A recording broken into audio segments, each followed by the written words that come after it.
แสดงความขอบใจสื่อมวลชนทุกภาคส่วนที่สนใจให้ข้าพเจ้าสัมภาษณ์ในโอกาสเข้าร่วมกองประชุมใหญ่ครั้งที่11ของพรรคประชาชนที่ลาวเนาะฉันข้าพเจ้าขอรายงานเกี่ยวกับการปฏิบัติการจัดตั้งปฏิบัติมติกองประชุมใหญ่ครั้งที่11ของพรรคอยู่ในกรุงเขตยตคบ่ร่วมโดยเฉพาะเวียงงานรถไฟของพวกข้าพเจ้าคือหูนำกันในการพันขยายและจัดตั้งปฏิบัติมติกองประชุมใหญ่ครั้งที่11ของพรรคเนี่ยพวกเราประเสริฐหนากับปัญหาหลายอย่างโดยเฉพาะอันนึงก็เป็นการระบาดของพยาธิโควิด -19 อันสองมากับประเสริฐกับวิกฤตทางด้านเศรษฐกิจปัญหาภัยเงินเฟ้อปัญหาค่าครองชีพสูงปัญหาการขาดแคลนน้ำมันเสือไฟแต่เห็นว่าภายใต้การนำพาของพรรครัฐบาลก็คือทางสายเลขาธิการใหญ่บรรดากรมการเมืองศูนย์กลางพรรคได้ชี้นำพาทั่วพรรคทั่ววงชนตัวพร้อมกันบุกบืนสู่ส้นผ่านพาวิกฤตการดังกล่าว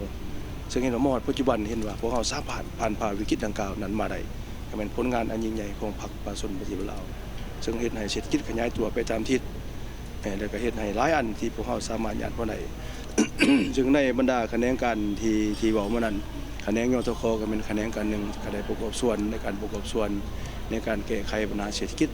ที่ยุ่งยากคือผ่านมาก็คือเรื่องว่าการแก้ไขปัญหาความยุ่งยากทางด้านเศรษฐกิจการเงินโดยเฉพาะอย่างยิ่งพวกเราเป็นคะแนนรถไฟนี้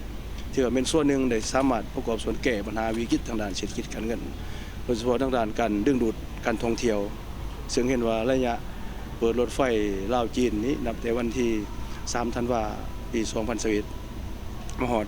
ปีนี้ก็ครบรอบ4 ปีพอดี4 ปีเต็มเห็นว่าในยาเปิดทวิตก็เป็นการเปิดสังกัดใหม่จากประเทศที่แลนด์ล็อกเป็นประเทศแลนด์ลิงมีทางออกเสื่อมโยงเสื่อมจอดอย่างเป็นทางการเป็นประวัติศาสตร์หนาใหม่ของสปป.ลาวหลายประเทศอาเซียนก็อิจฉาว่าเฮานี่มีรถไฟความไวสูงกว่าหมู่ในบรรดาประเทศอาเซียนแต่เสื่อมจอดกับสปป.จีนอีกอันนี้เป็นอันผลเด่นของพวกเฮาซึ่งอันผลเด่นที่ยั่งยืนเนี่ยจ้าแจ้งแม่นสามารถกระตุกสูงอยู่ดึงดูดนักท่องเที่ยวเข้ามาเที่ยวสปป.ลาวเฮาได้ทั้งหมดอยู่12.5 ล้านคน12.5 ล้านคนแต่เป็นส่วนหนึ่งซึ่งประกอบส่วนสร้างเลยครับให้แก่ดึงดูดเงินตราต่างประเทศได้2.6 ตรีดอลลาร์อันนี้เป็นนักท่องเที่ยวสากลสามารถประคับประคองแก้ปัญหาแก้ไขเศรษฐกิจโดยเฉพาะปัญหาความยุ่งยากทางด้านเศรษฐกิจการเงินเป็นเฮาก็สามารถผ่านพาไปโดยดี อันผลเด่นอีกอันนึงก็เป็นกระบวนการขนส่งที่พวกเราผ่านมาขนส่งผ่านหลายขันหลังจากมีรถไฟครับกระบวนการขนส่งสินค้าขนส่งโดยสารก็มีบรรยากาศฟื้นโดยเฉพาะขนส่งเฉพาะพอเส้นทางรถไฟลาวจีนเวียงจันทน์คุนมิงมัน1,000 กว่ากิโลเมตรเฉพาะอยู่ลาวมี422 กิโลเมตรใน422 กิโลเมตรนี่ขนส่งผู้โดยสารมาฮอด4 ปีมาได้12 ล้านคนขนส่งสินค้าได้16 ล้านตันต่อมาฮอดปัจจุบันและในแนวทางเวียงจันทน์คุนมิงนี่ขนส่งผู้โดยสารได้62 ล้านคนเนาะแล้วขนส่งสินค้าได้72 ล้านตันพอมันอยู่แล้วเดียวกันเด้อยู่เบื้องจีนน่ะเส้นทางก็ห้องซื้อแบบมัน1,000 กิโลเมตรเวียงจันทน์คุนมิงนี่สามารถบริการผู้โดยสารสินค้าผลเด่นให้ซื้อเฮาเข้าใจที่ว่าเอาไปยังเฮาว่าอยู่ลาวเฉพาะ400 กิโลนี่แม่นเท่าไหร่12 ล้านคนเนาะแล้วก็ขนส่งสินค้าได้16 ล้านตันใน4 ปีผ่านมาแต่เสื่อมโยงอยู่แล้วรวมนี่1,000 กิโลเมตรที่ว่าผู้โดยสารนี่62 ล้านคนสินค้า72 ล้านตันอยู่ในแล้วเดียวกันนี่เนาะอันผลเด่นสำหรับรถไฟลาวจีนนี้ฉะนั้นวันนี้สำหรับทิศทางต่อไปในตัวหน้านี้ก็เป็นเวียงงานรถไฟเป็นคะแนนการหนึ่งที่พวกเราถือเป็นเวียงริมสิทธิ์อีกสำคัญอันหนึ่ง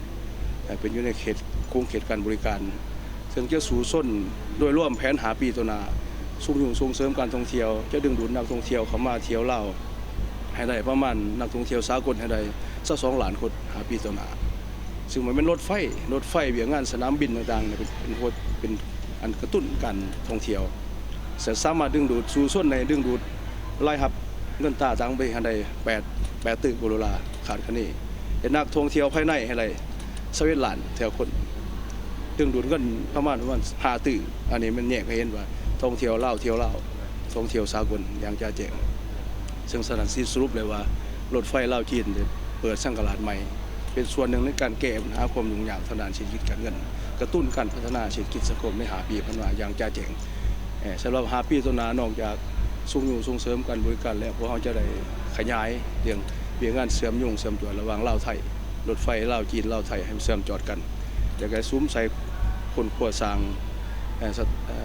รถไฟลาวเวียดนามให้มันได้เริ่มคาดคะเนว่าต้นปีสิเริ่มลงมือก่อสร้างอยู่แข้งขมวนไปหาเวียดนามนี่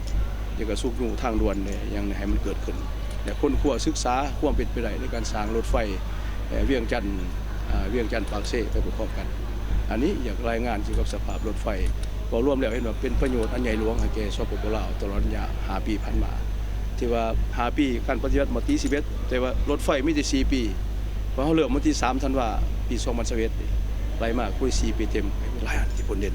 แล้วก็เขาอย่างยืนว่ารถไฟเป็นประกอบส่วนสำคัญหลายยิ่งต่อไปก็ยิ่งจะเพิ่มการบริการนับมือลำลายขึ้นขนส่งสินค้าก็จะเพิ่มขึ้นขนส่งผู้โดยสารก็เพิ่มขึ้นระยะ400 กิโลแล้วก็1,000 กิโลเมตรระหว่างลาวจีนก็คือเวียงจันทน์คุนมิงเวียงจันทน์บ่อเต็นเนาะอันขอรายงานตัวที่สุดขอบใจ